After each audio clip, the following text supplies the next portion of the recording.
Live from Orlando, Florida, you're listening to the Orlando Magic HQ podcast, the voice of Magic fans. Join us every week for a unique fan perspective on all of the latest Magic news and updates. The show starts now.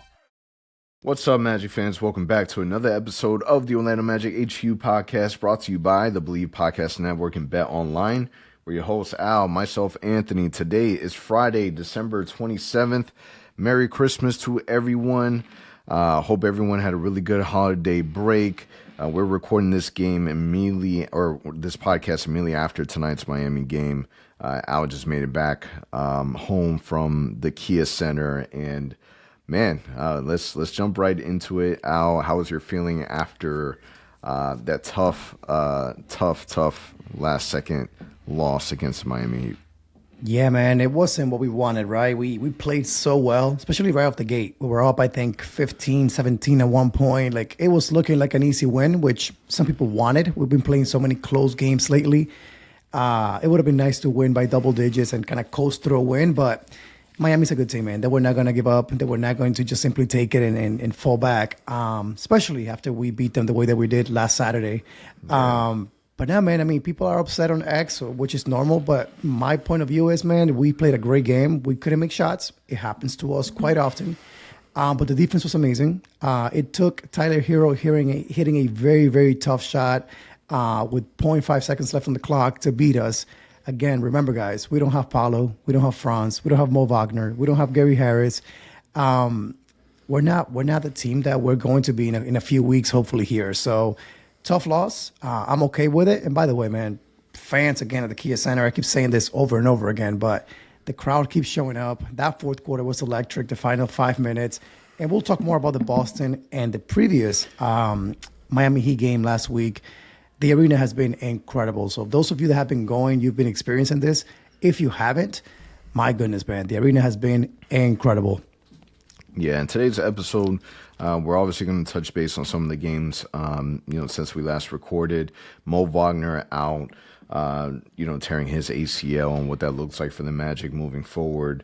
Magic still finding ways to get it done by committee, and we'll talk about what that exactly means. But before we get into any of that, just a quick word from our sponsors, Bet Online. Bet Online continues to be the world's most trusted betting platform, your number one source for online betting. From the earliest odds to in-game live betting, Bet Online provides you with all the action and the ability to watch the games as they happen. With the largest selection of odds on everything from football, the NBA, and college basketball, NHL to UFC, head to Bet Online today. And don't forget to use promo code BELIEVE for your welcome bonus on your first deposit. Bet Online, the game starts here. Also, don't forget to check out Brandon Kravitz and the crew, all new episode of the Zone Heads podcast with Brandon and his new co-host Zach are available wherever you download your favorite podcasts. And catch BK live on In the Zone weekdays on 96.9. The game starting at 3:30 p.m. So, it started with a big win against Miami, 121-114. Magic come back from a 25-point deficit. Cole Anthony goes absolutely ballistic with 35 points. Then the Magic take on Boston. Yeah, they didn't have Jason Tatum. And, Al, you kind of made sure to highlight that ESPN wanted to put some inaccurate titles where they, coincidentally leave out the fact that the Magic are without, a good amount of our starters. But the Magic end up overcoming a 15-point deficit in that game, beating the Celtics, and, some really great contribution from Da Silva, from Trevelyan Queen. Like you really take a look at this team, and we hear the words by committee, and it's really that. Like in today's game, yeah, the Magic did not shoot well against the Miami Heat, right? We lose in the last second, but to be able to keep a team like the Miami Heat under 90 points and still lose, it's kind of wild, right? The Magic, if the Magic can shoot just an average from the 3-point line, you're looking at, the Magic beating more teams more normally, even without Paulo and without the Franz, because offensively, just from a mindset standpoint, just the way that Coach Mose has his team playing, we're in every single game. Yeah, you might have the one-offs where, offensively we're really not clicking, and defensively, there's a lot of missed spots and whatnot. But you got to at least be proud. I know everyone wanted this win, and that last second tip in by Goga, that alley-oop from Trevlin, like, was a really nice setup, and just a couple seconds left on the clock, and we just tough shot against Trevlin Queen that Hero did. It was a tough situation. Can't do anything about that. But the fact that the Magic are still in there battling, Jalen Suggs looking like he's just running on one leg. We had a scare where we thought that he was going to be out for the whole entire game. You got to at the very least be proud that this team is making these teams work for it. Like, you're not coming here and it's not the Orlando, the Kia Center is not an easy place to play in, and I think that that's part of the character build that the Magic have been creating. Yeah, think about it from this perspective too. Just last Friday when we dropped our last episode, we talked about this upcoming week. What do we predict the Magic to be? And we both looked at each other like, man, it's going to be rough. We had the Miami Heat twice. We had Boston coming to town. And I think we both said, we both considered 0-3. We're like, you know what? We're homers. It's our team. Let's go 1-2. We're looking at it at 2-1. And we barely lost to the Miami Heat today. And again, you can blame so many things, man. We played a really, really sloppy game. We had a ton of turnovers. That fourth quarter, again, being at the arena, man, there was a few calls that really pissed me off. Corey Joseph, when he went for that layup that got blocked, that was a goaltending. Like, that was as clear as day. I'm like, why? We couldn't review it because we didn't have any challenges left. But that was a goaltending, which they got the rebound, fast break, hit a three. That was a 5-point swing in a matter of seconds. Jalen Suggs, when he took that 3-point shot, did he kick his legs out? A little bit. Was it enough for it not to be a shooting foul? That was close. And then the other Jalen Suggs, when he went to the hoop and got called for traveling, when clearly Adebayo kind of held to the jersey, kind of pushed him a little bit. So the refs had a few moments there where when you look back at the game and say 1-point loss, you can look back at so many little moments that, man, that changed the game. But honestly, the turnovers really cost us in this game. That's the reality of it. And then we shot 5 for 29 for 3-point range. Like, you're not going to beat many teams when you shoot the ball that well. It's just as simple as that. So tonight, to me, man, I'm not going to let this game pull me down. It was going to be tough no matter what. I walked into the arena today saying, if we win, I'll be thrilled.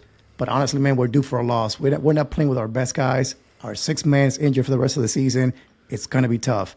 So looking back at this week, man, 2-1, you said it. That Cole Anthony show on Saturday, that was probably the most incredible thing I've ever witnessed as a Magic fan. That comeback against the Heat at home, 25-point deficit. You overcome it like nothing. And Cole Anthony just playing he became an all-star in that fourth quarter. He was just playing that well. And then Boston, to your point, like, how can you explain it? I had no law. I had no words for those two games. So I'm still on such a high from those wins that today it's like, okay, it is what it is. We lost. And even tonight against the Knicks, it's not going to be easy. If we win again, I'll be thrilled. But let's be honest. The Knicks are a really good team. We're playing really, really short-handed. If we lose, it is what it is. We got Brooklyn on Sunday. That's the one that I'm like, you got to win that one and close this homestand with a nice win. But this team has been, man, playing incredible basketball. I ask you a simple question. Is Coach Mosley today the top candidate for Coach of the Year in the NBA? I mean, I like to think so. The things that he's been able to do, and this is how you can tell if a coach is really a good coach. A culture, you can still see the culture there even without the main guys. Like, we're in a star-driven league, right? Where the best coaches are normally made by like the best players. Like, you can point at the Phil Jacksons and the Steve Kerrs. Like, they were, sure, they were good coaches, but man, they had some of the best players in the NBA. And you're talking about Coach Mo still finding a way to get these guys to play his brand of basketball, because at the end of the day, the way that they play is his reflection. And the fact that you lose Paulo, you lose Franz, you lose Mo, you lose some of the other additions, and the Magic are still a top defensive team in an area and category where most teams suck at because nobody likes playing defense. How do you not be impressed by what Coach Mose has been able to do? And we talk about Jalen Suggs, getting better and better every year. You talk about Franz, the same, Paulo, but you can point at Coach Mose and say that he's also gotten better as the year goes by, and he's somebody that the players they fight for, man. So whether or not he's coach of the year or not, whether or not we believe that he deserves it, he definitely should be recognized as somebody that is one hell of a coach, and two, he's finding a way to keep the ship going, and that's leadership, right?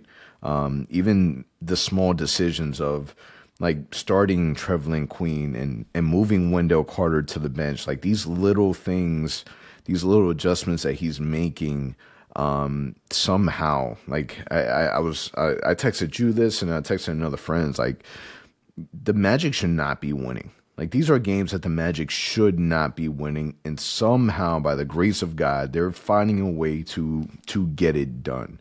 And that's a testament to the by committee. Like in the environment that we live in the environment that we're working, I'm sure the people who are listening and you can definitely get what I'm about to say, but things have changed, right? In your employment, if you feel like you're shorthanded or the staffing isn't the same as it used to be, you find a way to get things done by committee.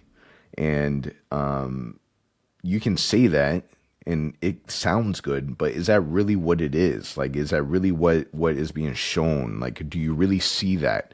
And you do. You really do. Like, you're talking about the point production that Mo Wagner brought, Paulo, Franz. Like, Paulo and Franz, just them by themselves, the Magic needed to find a way to recuperate about 50 points every single game. And the Magic, maybe they can't recoup those points, but what they can do is defensively keep the other team from scoring as many points to give ourselves a chance to win. And the Magic's been doing that, man. So definitely, if he isn't up there, it would be criminal. Now, my question to you is, how do you like so far seeing Wendell come off the bench and Goga really being, your pillar at the 5? I think it's the right move. I think we talked about this before. We've discussed this in social media plenty. Has Goga won the starting center position? And honestly, I think he has. So I think what he is doing now, he's waiting for Paulo to get back, which should be soon. And he's kind of getting him ready into like, hey, this will be your role going forward, whether you like it or not. This is going to be it. What I think Wendell's going to like, though, is that he's going to be the new kind of Mo Wagner. He's going to get the same plays run for him, which it happened a little bit tonight. If you watch the game closely against the Heat, he had a lot of possessions where the offense ran through him. He was giving the ball top of the key. He could take the mid-range. He could attack the hoop. Or he could, set a pick and fade, take the 3. Those are plays that they were running for Mo Wagner. So what I mean by this is I think it's a good thing for Wendell, because in the starting lineup, he was not getting shots. He was taking some games, 2 shots, 3 shots. You could tell he was disengaged offensively. And that, in my opinion, impacted his defense. Now, all of a sudden, he's taking, 7, 8 shots, 9 shots. He's engaged on the offensive end. He's playing better. He's rebounding the ball better. He's playing more physical on defense. So I think it'll be a good thing for him. I think it's a good thing for the team. So I'm not sure if they talked about it, coaching him, and they figured out this would be the best role for you with Mo going down, unfortunately. But I do like it. And I also like the fact that you're rewarding Goga for the incredible play that he's put up this season so far, for all the great work he did last year. You already paid him, to keep him around. He's earned, in my mind, man, he's really earned that starting position. So I think you're doing the right thing here. And like we've seen many, many times this season with Cole Anthony, like the coach is going to pull you. If you're not playing well, unfortunately, you're going to sit on the bench. And I think that's the way it is right now for Wendell. Like, he's done okay, but he's not playing starting quality at this moment. So I think the bench role for him is the right way to find it, number one, to get him engaged, and number two, to find a role that I think he would be most impactful at this moment. Yeah, I thought there was a moment where we saw Jonathan Isaac, Wendell Carter, Anthony Black, come from the bench and into the game, and I thought to myself, I'm like, that's a dangerous second unit to come into the game and kind of take over and give these guys a break. And yeah, sure, maybe they could have done a lot better than what we saw, but it also highlights, like, we can give Coach Mose all the praise and the players and whatnot, but also the praise definitely needs to go to Jeff Wellman, because this team is deep, man. The fact that we had to go so deep into the G League where we're bringing a player like Trevelin Queen that is doing great work for us and placing him in the starting line. Like today, he played, 36, 37 minutes in tonight's game. Obviously, it wasn't as big as, the Celtics game, but still giving us some solid production and, playing some really, really good defense. But, man, and then you take a look at a player like Tristan da Silva, where I'm forgetting that he's even a rookie. The fact that he's coming in and the fact that he's getting zero credit from a national media perspective. We see all the different names between like Connect and Castle and all these guys, but Tristan is unfortunately he's wearing the Orlando Magic coat of armor, and the NBA just they don't talk about the guy, and he's somebody that definitely deserves some credit. Scored 18 points tonight against the Miami Heat, and he's been doing solid work for us, filling in for Franz Wagner. Dude, we talked about him plenty in the offseason. He's a guy that I wanted in the draft. And, he's been playing so solid. And you can just see the confidence level going up and up and up every single game. Last 3 games, so in this stretch that we're talking about today, in today's episode, almost 15 points a game, almost 4 rebounds, shooting 53% from the field, 35% from three-point range, and getting more and more creative. You see him finding different ways to attack the basket now. Again, that confidence is going up. I keep saying it reminds me of rookie Franz. As a Franz was also a rookie also. You kind of saw different things from him as he got more confident, attacking the rim differently, dunking on people, step back threes. You're like, wait, who is this guy? This is not who we drafted with the 8th pick, who we unfortunately booed at the time because we didn't know what we were getting in him. TDS is kind of reminding me of that. Like, he's winning you over every single passing game. The biggest thing for me with him, man, is that he doesn't make mistakes. Like, he's a rookie, but yet, I even told my wife in the last possession of the game tonight, like, I would trust the ball more in TDS hand, in Tristan's hand, going down, creating the offense, running the offense, than I would in Jalen Suggs in that moment. Because Jalen, unfortunately, man, had a few turnovers tonight where I'm like, he's going 1,000 miles per hour. He needs to slow down.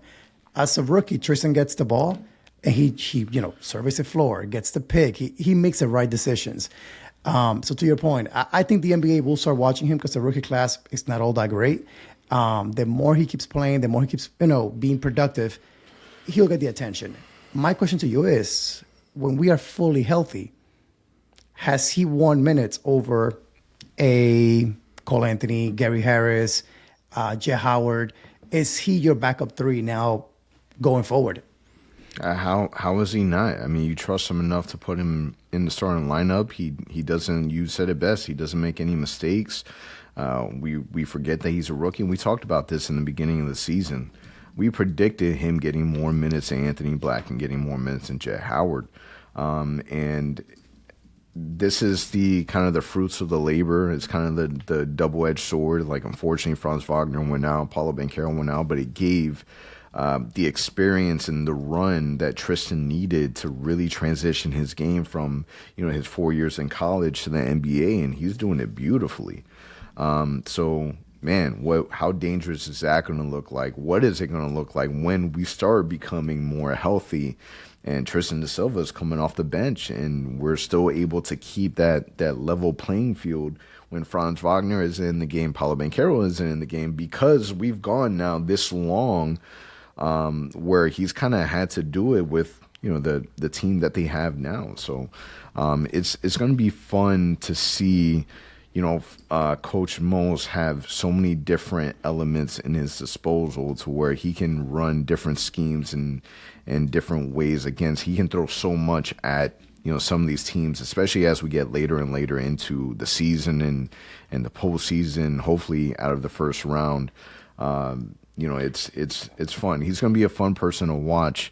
Year 2, year 3, because I can see I can see growth. It may not be like all-star level, but man, you can't have a basketball team full of just all-star players, man. Everyone needs to be able to play their role. And Tristan da Silva is somebody that, you know, as young as he is, you can trust him like you can trust a vet to go out there and contribute and not make mistakes. Not saying that he's perfect, but you know, you can point to a lot of the things that he does that helps the Magic win basketball games.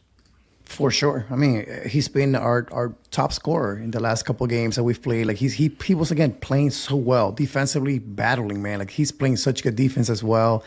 It's been impressive. So I look forward to seeing what he looks like once Paulo and Franz come back and his life gets a little bit easier. Because right now we're calling him to basically run the offense, to be our top or second scorer, you know, with the starting lineup. Like that's not his role. That's not what he was supposed to be doing. But all these reps he's getting, man, it's going to make him so much better come March and April when we need him to be coming off the bench and helping us out and giving us a lift.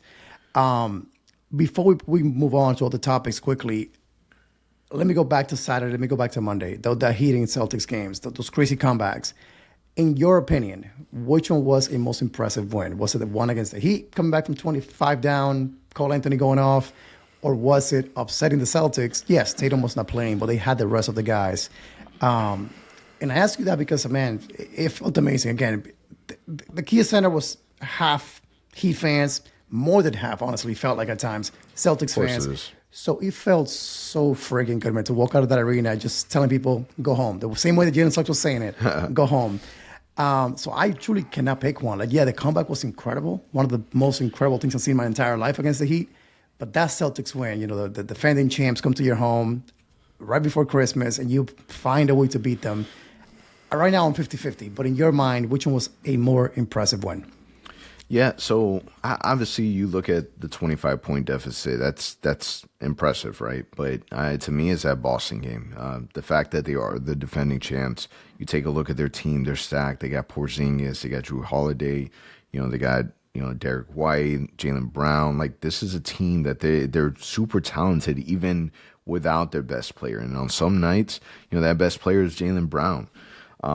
So the fact that the Magic were able to do that, and you got, Tristan da Silva hitting that game-winning shot. You got Trevelyan Queen that, he mentioned that he was a Boston guy, and like that was his favorite team growing up, and him kind of breaking out in a sense was awesome, man. So it's definitely the Boston team, especially since we have that back and forth with Eddie House. It's fun. It's always fun beating the Boston Celtics. Like if you point at the different teams that we love to beat, it's Boston, it's the Lakers, it's the Miami Heat. These are teams that for whatever reason there's like this extra level of energy. That when you beat them, there's a little bit more of that special feeling. But yeah, man, the Boston game was definitely a special one. Yeah, same thing with me. Again, that comeback was incredible against the Heat. Just how poorly we were playing, the first half, and then Cole just completely go off and change the momentum, and the fans get into it all of a sudden. I told you that first half felt dead. I'm like, what's going on here tonight? It just felt like we're going to lose. Like everybody knew it. And to see Cole just come back on his own and say, you know what? Give me a chance. Let's see what I can do here, and just explode for 35 points. That was special. Like I rewatched the fourth quarter twice. That's how good that game was. I had to. It was incredible. But from a more meaningful standpoint, to your point, like I felt more joy out of the Celtics game because I really, really did not think we were going to win that game. Like not even remotely close. And to pull that one off again without Paulo, without Franz, without all the guys we have out right now, that was really, really special. Yeah, and listen, Cole Anthony goes off for 35 points, and that was obviously big because he's been struggling all season long, and this was a game that he just had it. He had it going. He was dominant. He was putting basketball in buckets, and then unfortunately today.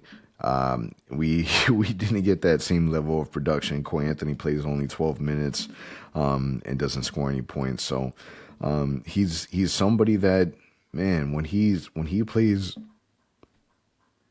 a good level basketball, he helps us win. easily one of the best rebounding guards that we have on the team. He's easily one of the best rebounding guards in the NBA. I just whatever he needs to be able to be consistent. We definitely need that production. We miss that production from the bench because it's a little slim right now when it comes to scoring in our second unit. Yeah, you said it best. I mean, we missed him tremendously tonight against the Heat. Had he come in and score an easy, I don't know, 8 points, 10 points, might have been a big difference in the final outcome of that game. But when he doesn't have it going, when you don't have, AB being aggressive, which he wasn't tonight, J.I. didn't produce much offensively either off the bench. So, like, when you have that happen, those are the nights that Cole can come in and give you a lift. Unfortunately, didn't happen tonight. But yeah, man, I'm not gonna let this Heat loss tonight can put me down. The team has been doing such an incredible job, going through so much adversity, man. And then you said it earlier, Mo Wagner going down. That was another big hit for the Magic on on Saturday against the Heat. The moment it happened, you kind of knew that didn't look good. Like, that wasn't gonna be an easy injury. That was gonna be a long one for him to get back on the court. The fear was ACL. We're hoping for maybe a meniscus, a hyperextension of some sort, and he's back by March, April. Unfortunately, gone for the rest of the season. In your opinion, what do we go from here? We talked about Wendell kind of taking over that role, hopefully, and living up to that expectation. But how do the Magic replace not just the on the court, production, but the off the court as well? And that's the one that I personally am going to miss the most. Him getting on the opponent's face, getting into the crowds when we go to Cleveland, we go to Boston, not being afraid of being that bad guy for the Magic and saying, we're good, we're here, we're going to be, we're not shy, we're not afraid of you. Who's going to step up and help us get to that point? I mean, Jalen Suggs maybe, but outside of him, who's that person that you're looking to as saying they got to step up? Yeah, I mean, listen, doesn't matter whatever your thoughts may be on Mo Wagner, he brings this X factor that it's not something that you see on a statistical stat sheet. It's not something that you can really point your finger at. He has this level of playing that is his style, his brand of basketball, and it works for us. He on a quiet night can easily give you 17 to 21, 22 points, not taking anything away from, Franz and Paolo once everyone's healthy. But even when they're out, his contribution offensively really helped this team. It takes a lot of pressure off some of the other guys. So it's going to be tough in terms of who's going to replace or who's going to need to step up. How do we not look at Jonathan Isaac as being that guy? Like, we've been waiting all season for him to be able to help the Magic offensively, and unfortunately we haven't seen that yet. Defensively, we know that we can rely him as an anchor, but he hasn't even been playing that many minutes. Tonight he only went for 13 minutes of play. He's been kind of flirting between the 15 to 18 minute range, and I don't know, man. I get that we're protect him, but he's again somebody that you point at from a bench perspective. You want to see Jonathan Isaac kind of take that to the next level, and we've seen him be aggressive in other seasons. We see him try to go after a shot, but his shots just aren't falling. Like, there's zero confidence in when I'm watching him play of any of his shots being knocked down. When he hits a corner three, it sometimes even takes me by surprise. It's an area that I wish he was better at, but I don't know what needs to happen. But he's definitely someone that you look at and hope that he's able to step up in those moments. Yeah, you talk about his stats. So looking at the last 5 games, so during the homestand that we've been playing here at the Kia Center, he's averaging 2.6 points, 3 rebounds, 1 block. Shooting-wise, to make your case here, from the field, 22%. From three-point range, 20%. That's not going to cut it, right? So to your point, I think he needs to give us more. I think it's a time for Wendell and J.I. to really look at themselves and say, you know what? We got to find a way to replace what Mo gave us. The aggressiveness, number one, but offensively, we got to step up and help out in ways that he was doing. Because you look at what Mo was doing, man, nothing crazy. He just plays hard. He attacks the rim, like a freaking bull. He goes to the rim and he finishes. If he's open, he'll shoot a three and make a few of them. That's all he does. Nothing special.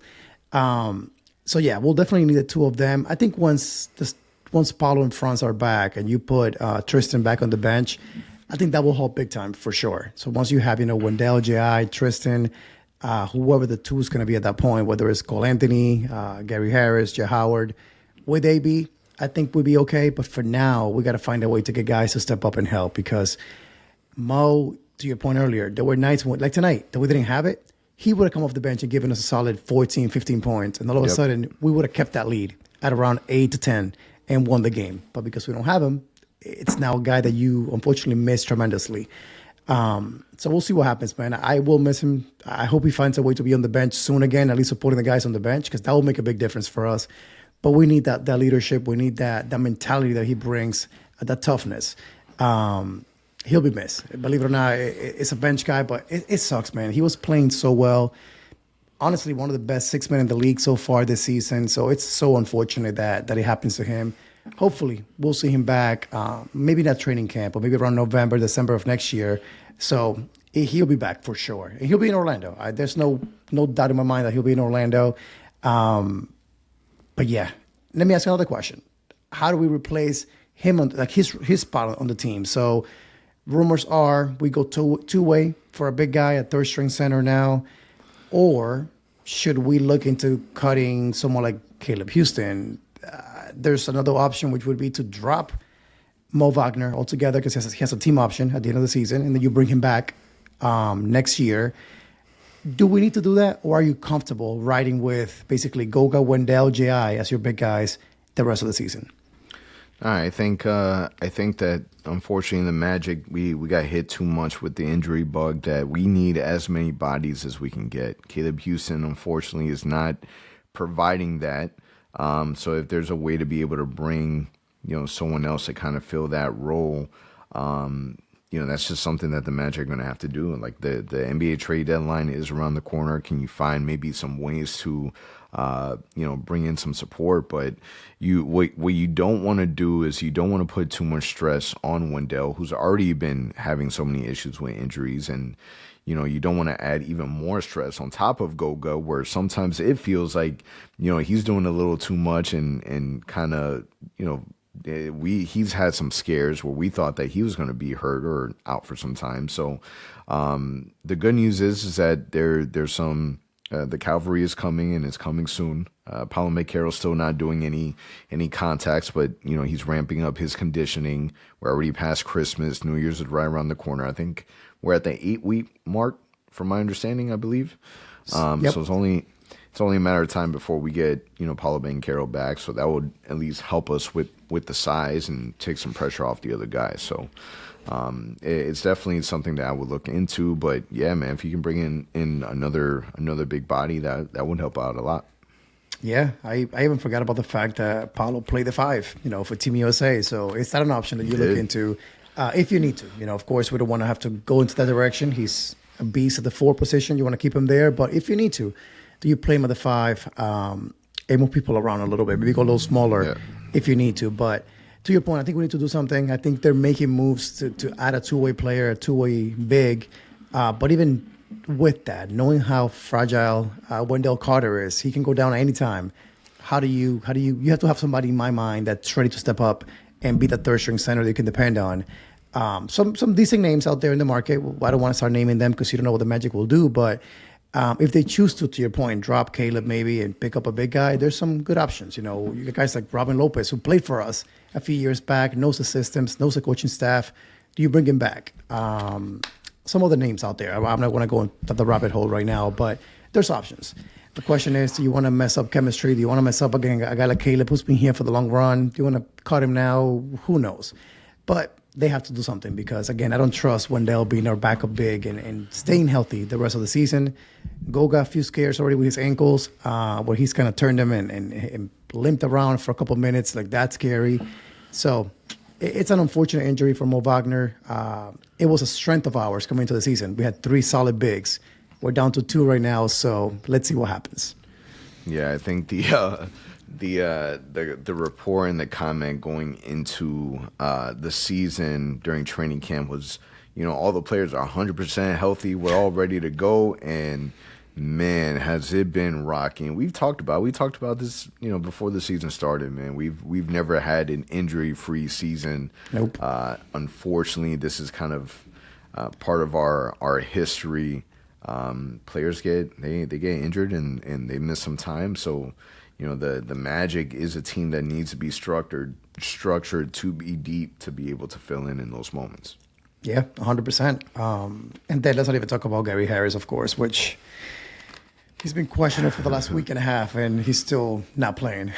Yeah. So, Al, we got the Knicks. So second night of a back-to-back, New York Knicks here in Orlando. So I'm sure that will be a fun, filled, packed Kia Center, especially on a Friday night. You got the Knicks in town, so I'm sure there'll be a lot of orange. Then you got Sunday versus the Nets. That's going to be an early game, about 3 p.m. ish, and then Wednesday at Detroit. What are your predictions? So finally, we get to see the schedule and say, okay, maybe that's a win, and feel confident saying that. So, Yep. Man, we survived December. We always knew December was going to be rough. We did way better than expected. So looking ahead, the Knicks game's going to be tough, man. They had a crazy win on Christmas Day. They've been playing way better lately. I hope we see the Magic show up and give us another miracle and pull off a win against the Knicks, but not too confident on that one. I'm going to go 2-1 in the week ahead. I think Brooklyn, you should be able to beat at home. They're all in on the rebuild. I think they're trying to trade pieces and really buy into the whole rebuild. And then Detroit, it's a team that we've always played well. They're playing much better this season, but we always match up well against them. Even without Paulo in France, we should be able to get that win. So I'm going to go 2-1 this week. How about you? Yeah, 2-1 is a safe bet. You got the Knicks here in town, and they're obviously a very talented team with Brunson and Karl Anthony Towns, OG. Mikal Bridges. So they're a team that they got some big names. Their issue is more their depth. So can the Magic expose those weaknesses, and can the Magic defend that 3-point line, because this is a very heavy offensive driven team. So the Magic are really going to have to put up their best defensive showing to be able to slow them down a little bit. But yeah, you look at Wednesday against Detroit, the Nets, they're, it's going to be the first time that we see them this season without Dennis Schroeder, him being traded to Golden State. So they're a little weakened in talent there. And you hope to be able to take advantage of, the Nets in Detroit. So if you can get, 2 out of the 3, that's not a bad series. Yeah, man, I'll take it. If we can end this homestand with another win, honestly, I'll be happy, man. Again, it's way more than I expected. Let's be sincere. Without Paulo, without France doing what we're doing, it's impressive. One last question for you. Do we see Paulo before next Sunday back on the court? So next Sunday would be the 5th against the Utah Jazz here at home. So do we see Paulo either, of course not tonight against the Knicks, but against the Nets or against Utah the following Sunday here at home? Yeah, I mean, it makes you wonder if they're ramping up conditioning. Obviously, the contact would be next. So, is 1 week worth of contact work enough? There's reports from Jason Bead where he had mentioned that there was a lot of eyes on Paolo Banchero while he was doing his conditioning work. So it shows that they're getting closer and closer to it. So I don't know. I don't see the 5th. Excuse me. I don't see the 5th. It'd be great if he did, but not until he gets that contact work in. I would imagine at least a minimum of 1 week of contact work before you actually put him out. Test him out with the regular season. Yeah, the good news is that no matter what happens with Paulo, we should be getting an update from France also in the next week or so. There'll be a full month for him already since he got hurt. Crazy how time flies. So we should be hearing something about France soon too. So we'll see what happens, man. But the good news is that heading to 2025 here, we should have a healthy Paulo soon. France shortly after that. If the team can continue to, just stay in there, stay afloat, we have some easy somewhat easy games coming up, on paper at least. So if you can win again, stay above, 5 wins above 500s in that range, you're putting yourself in the 5th seed in the East, 6th seed in the East. Paulo Franz come back, you go on a crazy run, and you lock it up. So that's the dream, right? That we end up top 4, home court advantage, and heading to the playoffs. We have a healthy team, but a lot of basketball left to be played. Yeah, hold on to that 4th seed.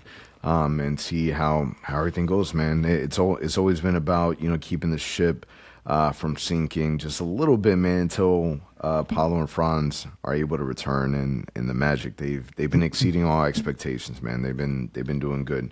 Doesn't matter how bad you think the Magic should have won today, and whatever the case may be. The Magic are literally doing everything in their power. Right. And, any basketball team in the NBA without their number 1, number 2 guys are going to struggle. And the Magic while struggling, have found a way to battle and steal some games. On that note, it is a wrap. Appreciate everyone for listening. Show is presented by Bet Online, and we'll catch you on the next one. For all the latest Magic news and updates, visit OrlandoMagicHQ.com and follow us on Instagram at Orlando Magic HQ and on Twitter at OMagicHQ. Also, remember to subscribe to our YouTube channel and subscribe and leave a 5-star review on your favorite listening platform.